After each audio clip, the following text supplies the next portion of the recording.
ಬಾಗಲಕೋಟೆ ಜಿಲ್ಲೆಯಲ್ಲಿ ಲೋಕಾಯುಕ್ತ ಅಧಿಕಾರಿಗಳು ಭರ್ಜರಿ ಕಾರ್ಯಾಚರಣೆ ನಡೆಸಿದ್ದಾರೆ. ಬೆಂಗಳೂರು ಮೂಲದ ಕರ್ನಾಟಕ ರಸ್ತೆ ಅಭಿವೃದ್ಧಿ ನಿಗಮ KRDCLನ ಮುಖ್ಯ ಇಂಜಿನಿಯರ್ ವಸಂತ ವಾಲಪ್ಪ ನಾಯ್ಕ ಅವರ ಮನೆ ಮತ್ತು ಸಂಬಂಧಿತ ಸ್ಥಳಗಳ ಮೇಲೆ ಲೋಕಾಯುಕ್ತ ಪೊಲೀಸರು ದಾಳಿ ನಡೆಸಿದ್ದಾರೆ.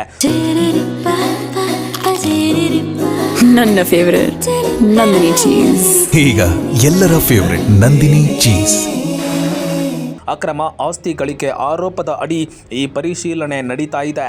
ಲೋಕಾಯುಕ್ತ ಅಧಿಕಾರಿಗಳು 2 ತಂಡಗಳಾಗಿ ಏಕಕಾಲಕ್ಕೆ ಬಾಗಲಕೋಟೆ ಹಾಗೂ ಬೆಂಗಳೂರಿನ ವಿವಿಧ ಸ್ಥಳಗಳಲ್ಲಿ ದಾಳಿ ನಡೆಸಿದ್ದಾರೆ. ಬಾಗಲಕೋಟೆ ನಗರದ ಪೋಸ್ಟಲ್ ಕಾಲೋನಿಯಲ್ಲಿ ಇರುವ ನಾಯಕ್ ಅವರ ಮನೆ, ಬಾಗಲಕೋಟೆ ತಾಲೂಕಿನ ಬಸವನಗರ ತಾಂಡಾದಲ್ಲಿ ಇರುವ ಮನೆ ಸೇರಿದಂತೆ ಹಲವು ಕಡೆಗಳಲ್ಲಿ ಪರಿಶೀಲನೆ ಮುಂದುವರೆದಿದೆ. ಇದೇ ವೇಳೆ ವಸಂತ ನಾಯ್ಕ್ ಅವರ ಸಹೋದರ ಭೀಮಸೇನ ನಾಯಕ್ ಅವರ ಮನೆ ಮೇಲೂ ಲೋಕಾಯುಕ್ತ ಪೊಲೀಸರು ದಾಳಿ ನಡೆಸಿದ್ದಾರೆ. ಇನ್ನು ಭೀಮಸೇನ ನಾಯಕ್ ಅವರು ARSI ಆಗಿ ಕೆಲಸ ಮಾಡ್ತಾ ಇದ್ದಾರೆ ಅಂತ ತಿಳಿದು ಬಂದಿದೆ.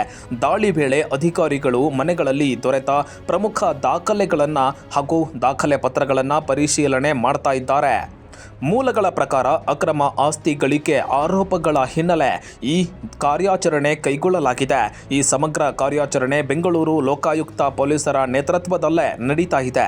ಈ ದಾಳಿಯಲ್ಲಿ ಯಾವೆಲ್ಲ ಪ್ರಮುಖ ದಾಖಲೆಗಳು ಮತ್ತು ಆಸ್ತಿ ವಿವರಗಳು ಪತ್ತೆ ಆಗುತ್ತವೆ ಎಂಬ ಬಗ್ಗೆ ಮುಂದಿನ ದಿನಗಳಲ್ಲಿ ಇನ್ನಷ್ಟು ಮಾಹಿತಿ ಹೊರಬೀಳುವ ನಿರೀಕ್ಷೆ ಇದೆ.